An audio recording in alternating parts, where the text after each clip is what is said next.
Hotel brothers and sisters, as you can hear the music in the background, I'm going to do my best to try to show y'all some photos on the assassination of my man Notorious B.I.G. You know, how he was murdered, who was involved in his murder, you know, how he was set up, you know, P. Diddy, who set him up, you know, with the FBI behind him. And see what happened with P. Diddy is that he was given an ultimatum of going to prison or setting Biggie up to further fuel the East Coast, West Coast beef to the level where bodies would be laying down on the ground with no arrest as part of the extermination of the black male. And so he complied and got Biggie not only to go to LA to get set up for the assassination, but make a song called Going Back to Cali. Now, with Tupac being murdered, him and Biggie was supposed to have been beefing East Coast, West Coast. Pac goes to the ancestors on September the 13th, and 6 months later,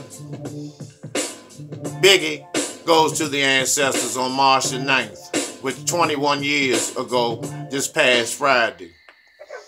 So, this was part of the setup. Now, if you're beefing with somebody, the place where you're beefing, their home turf is the last place you would want to be if the person you're beefing with is murdered. It doesn't make sense. However, Biggie put his trust in P. Diddy, and that's what happened. Now, prior to that, as you can see, Snoop, who's a 50 playing punk, a get with faggot ass nigga, who went on Angie Martinez's show while the East Coast and West Coast was beefing, and he's from the West Coast, but he's on the East Coast on a radio station, and allowed Angie Martinez to trick his dumb ass and ask him, did he have a beef with Biggie and Puffy? And not only did he say no, which was wrong if his partner is beefing with the East Coast, but you said that you loved them. And so you really was a traitor in that aspect. You know, and the similarities surrounding the murder of these two brothers. They were both murdered in vehicles. Not only vehicles, but dark-colored vehicles. You know, with bullet holes shot up, the doors shot up, same exact way. And, you know, this was when, you know, prior to Pac going to prison, being framed for something that he didn't do, but he made the song, he made the album, was Me Against the World. And Biggie tried to follow Tupac. Now, this Life After Death came after the Ready to Die album. And if you notice, the Ready to Die album has a lot of similarities as the Me Against the World. So you got to pay close attention. And as you see in Life After Death, both of them are in crucified positions, where Biggie's in front of the hearse, Pac is on the cross. Now this gentleman here, this what makes it interesting. Harry Billups, who, by my gut feeling, and from the information I got from the universe, is the actual one that pulled the trigger. But it was P. Diddy and the FBI that was behind this brother, Harry Billups, this motherfucking piece of shit, Harry Billups. Now, Harry Billups has a deep connection, being a former member, but I think he's the current member of the Nation of Islam, because this nigga here, James Edward Best, is tight and close friends with Harry Billups, aka Amir Muhammad. Now, James Edward Best is responsible for shooting the assassination attempt on Dr. Khalid Muhammad. Now, both of them are tight with this nigga, John Allen Muhammad, who was labeled the DC sniper. Now, all three of these punks come out of the Seattle area, and that's the temple in the Nation of Islam they all were in. And see, these are paid hitmen, which they're paid to by the FBI and the CIA and FEMA to take out hits on other black men, primarily strong black men that can make a lot of noise in the community, black men that can wake up the black man, in which Tupac was doing, in which Dr. Khalid Muhammad was doing. And Biggie would have been on his way to have been being a conscious brother had him and Pac were still close, because Pac would have introduced him to a lot of the ancestors, and he would have been basically going back to school, but on a much, much higher level. But this nigga, John Muhammad, now I'm going to share something with you. When I was in prison in Virginia, because I was sent all around, I ended up in Virginia, in Fairfax, Virginia, Camp 15, maximum security, with this nigga. And he and I, as the ancestors and the creator, as my witness, he and I almost got into a physical altercation behind the fact that they were handing out fruit. And as I was getting my fruit, going back to my cell to be locked in by the deputies, it was a peach. My peach fell and rolled by his door. He bangs on his door saying that the peach was his. And we got into a verbal altercation to the point where, I was asking the deputies, to pop the door, and let us go ahead and do what we need to do. Even though he's about 6'2", I still would have laid him down at that time.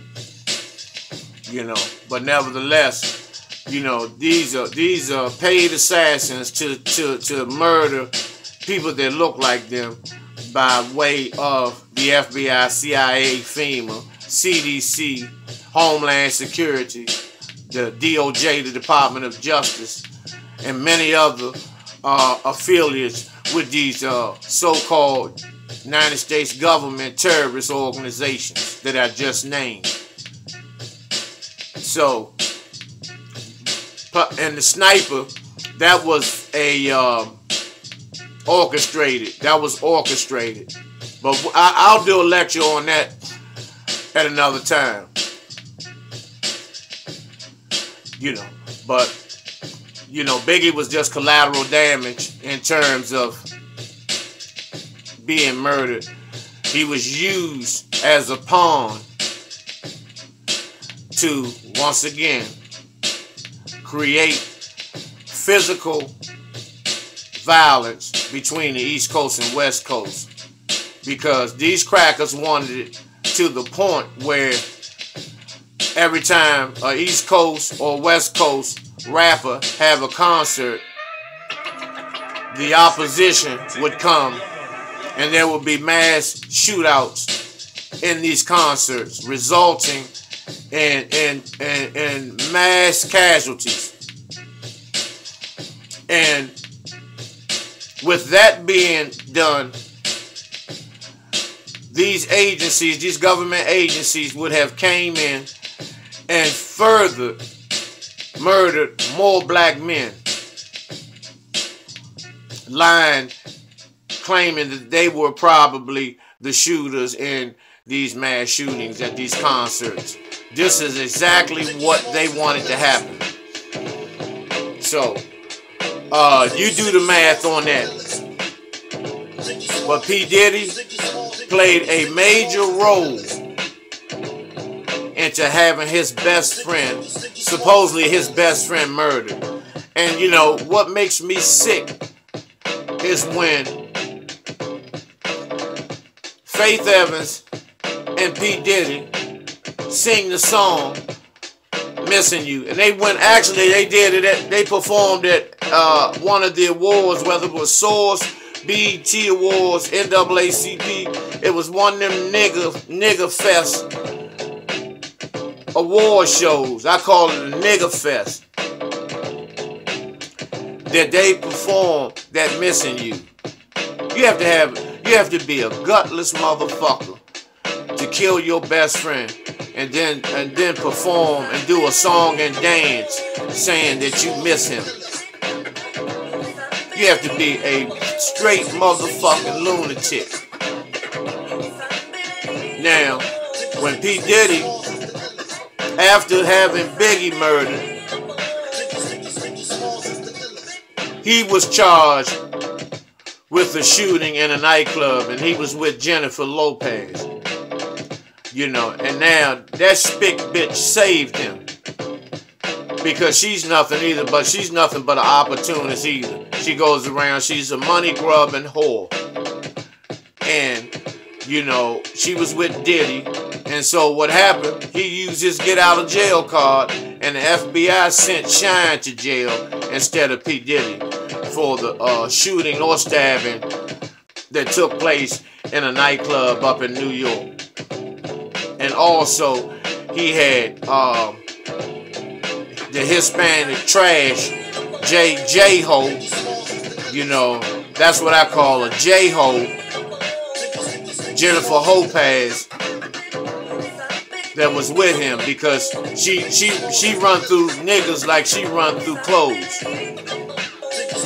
You know, Mark Anthony, P. Diddy, Ben Affleck. She had, you know, and if you look at the selection, she has no particular style or flavor or type of man, you know, that she prefers, as long as the motherfucker got money, you know, and a little bit of prestige, you know, and shine, and some camera shine, you know, and some paparazzi shine. She's down for it, you know. She takes her drawers off at the drop of a hat. But at the same time, Biggie, you know, smacked Faith around, because Faith was the opportunist as well. She went on death row. This was before Pac was murdered, you know, and that was a strategy. That was just a strategy. Pac never had sex with Faith or anything. It was just, that was just you know, that was the spoils of war when he took that picture with Faith Evans, you know, to make it appear that, you know, they had fucked. You know, kind of a brilliant strategy, because it, you know, it blew Biggie when he saw the photo, you know, because they put it out there, you know, and that enraged Biggie, you know, and that's what P. Diddy wanted, because Diddy paid $100,000, and some people, some sources say up to $1 million, and paid these so-called West Coast bangers, Keefy D, and a couple other guys. Keefy D and a couple of other guys, punk motherfuckers, to put the hit out on Pac, to murder Pac, you know. And it's been so many sources stating, that Pac may still be alive, and no one saw any type of memorial service and things of that nature. The same way with Michael Jackson, where they use Photoshop, put Michael Jackson's face and on top of James Brown in the cast in James Brown casket to make it look like that was Michael Jackson, but really that was James Brown body and casket with Michael Jackson's head. And then they supposedly had footage of the coroner, medical examiner, when they pull into the medical examiner, the morgue, that Michael Jackson got out of the back of the van and walked into the morgue. So many different theories, accusations, suspicions, lies, and unfactual comments and statements that people have made and are still making concerning the ascension of several of our black entertainers. But Pac was not only a entertainer, he was a black leader. But with Biggie was more of a lyrical. I believe he was the best in the game in terms of lyrically, as far as rapping. Pac was the realest. But Pac and Biggie, they had two different types of styles, two different types of flows. And the style that Biggie had, which a lot of people follow today, no one could do it in that form like Biggie. Same with Pac. The style that Pac had, the conscious revolutionary gangster lyricist that he was, no one could touch him either. And so that's why when they say who was the best rapper, you have different categories and different styles. Just like most people say Rakim was the best that ever got behind the mic because he was the first one said that he was God on the mic. However, Pac became the most famous, became the most loved, became the most revered and respected and sought after style. But Biggie, 21 years ago, the sad part about his assassination was that it was totally for nothing.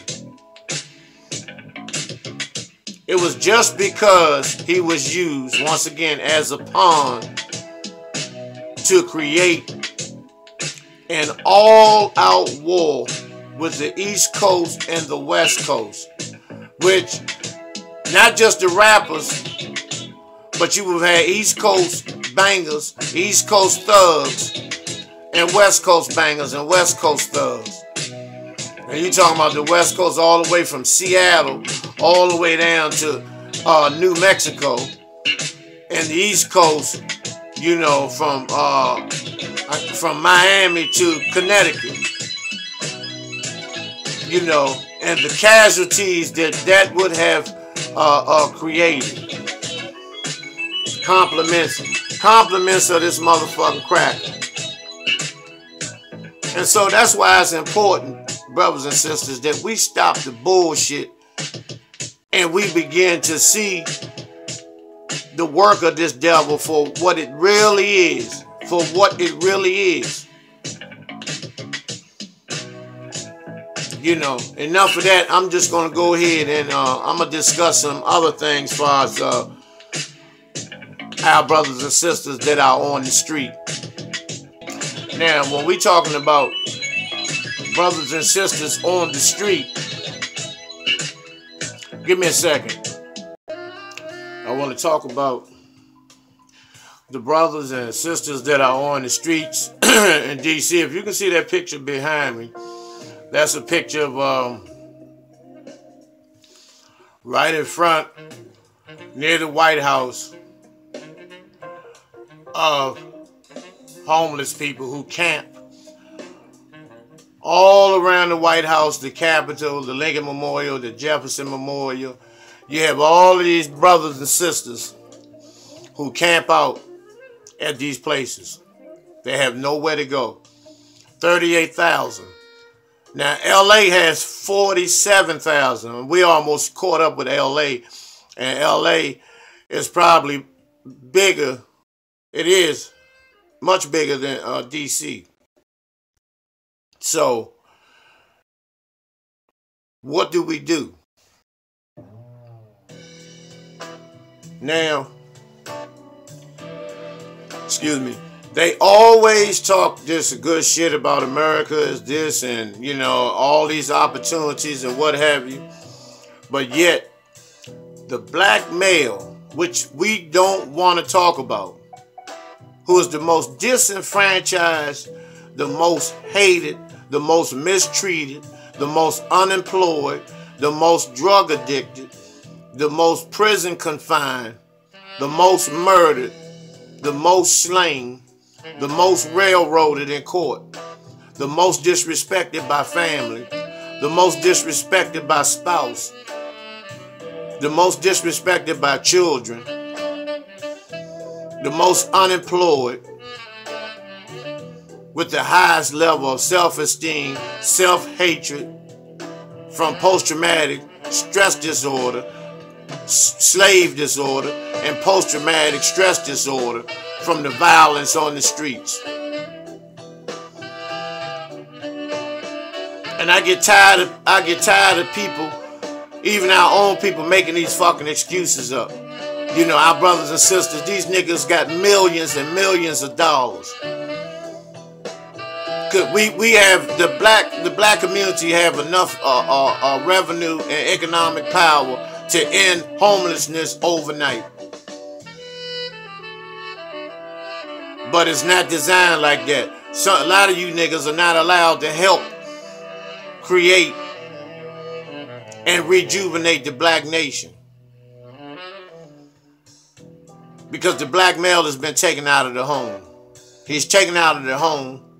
The drugs are flown into the black community. The guns are brought into the black community for him to use the drugs, sell the drugs, and shoot one another.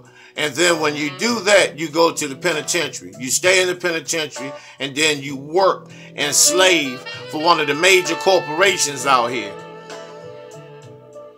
And then when they're finished with you, you come back out, you're worn out from doing so much time in and out of prison. You're suicidal, you're homicidal, you're fratricidal, with nowhere to turn. No one wants to listen to your cry. No one wants to hear your cry. No one wants to adhere to the pain and suffering that you endure on a daily and consistent basis.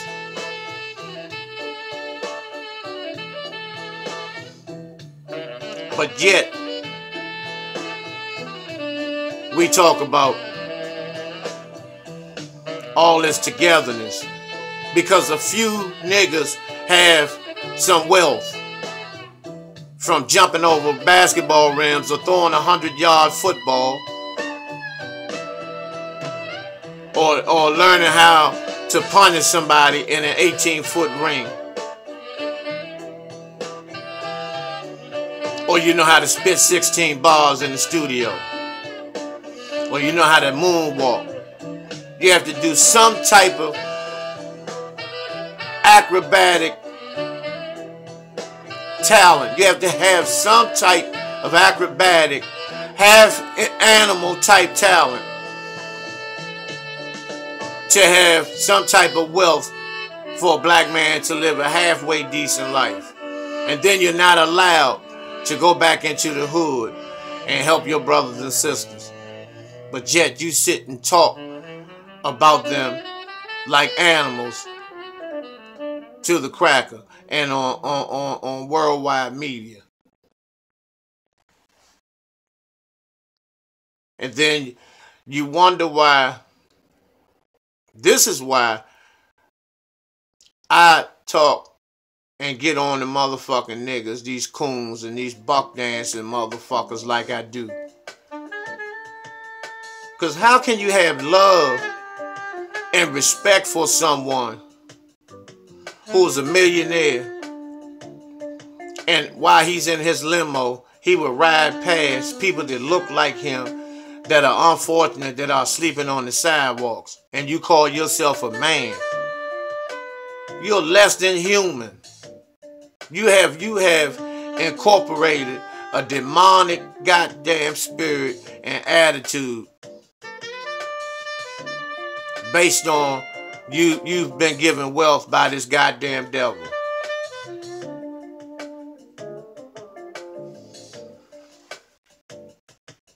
And that's where I'm at. That's why I do and say the things that I do.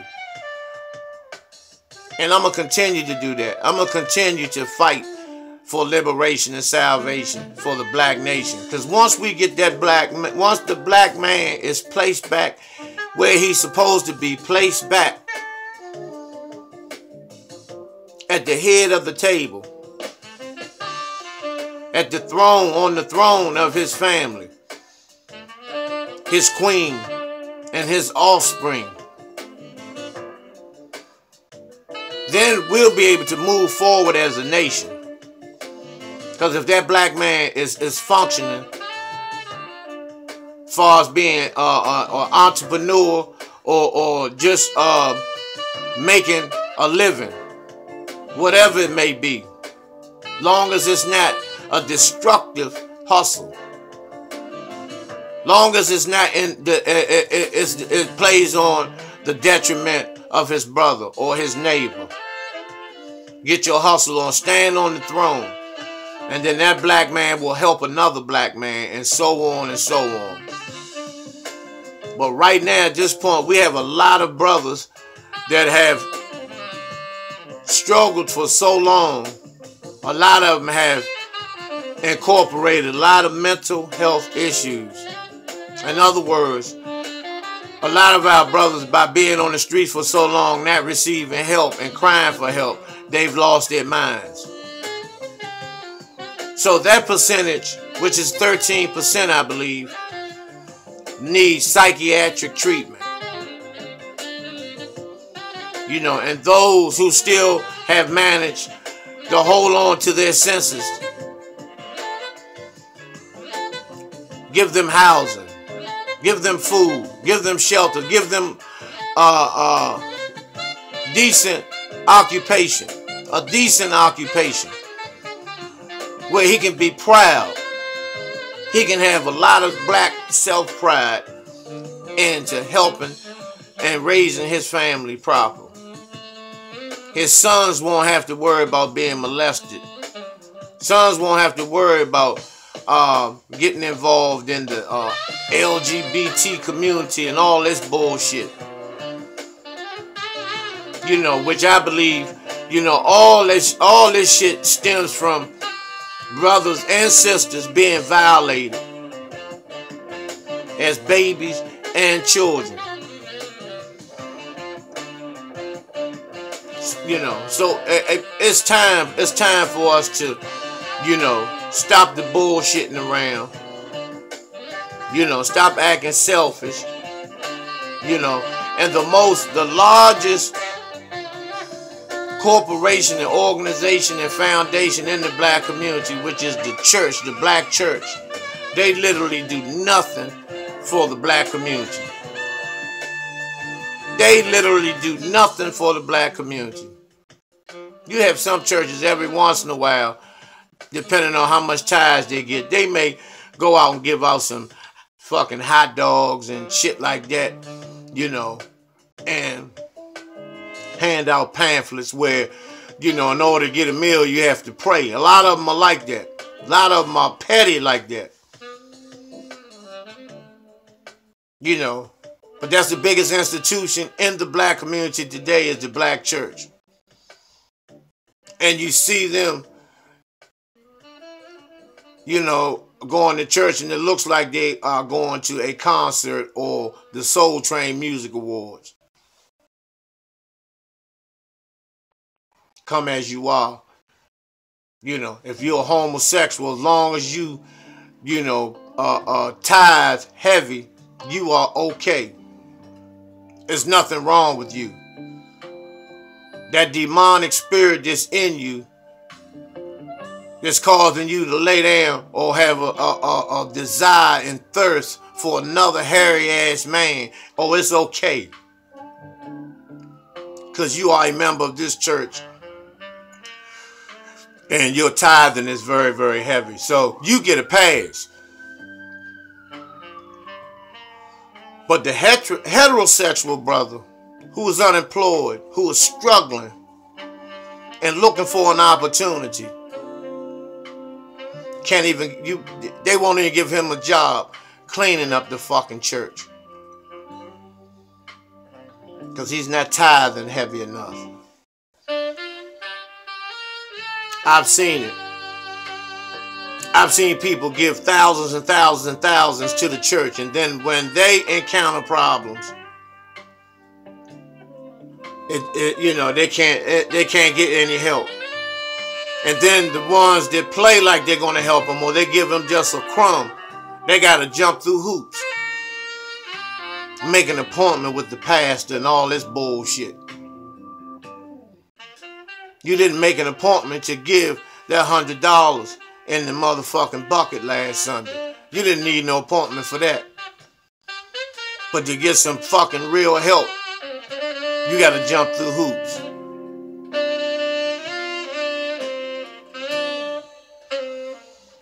Brothers and sisters, we gotta wake up. And then all this shit, you use the excuse on the homeless brothers, well, they ain't gonna do nothing but buy drugs with it. But as long as you contribute, because you don't know what dollar, what $5 or $10 bill is going to take them. They may use that to get on a train and go to a program. We don't know that. We don't know that. Of course you got a lot of them that's playing games. Those are the ones that you find laying in the gutter in the morning, froze to death, and not only died because they froze to death, they died because of an overdose. That's inevitable for a lot of our people. But at the same time, when you give, you're making connection with the Creator. Because it's what's in the heart. It's what's in the heart.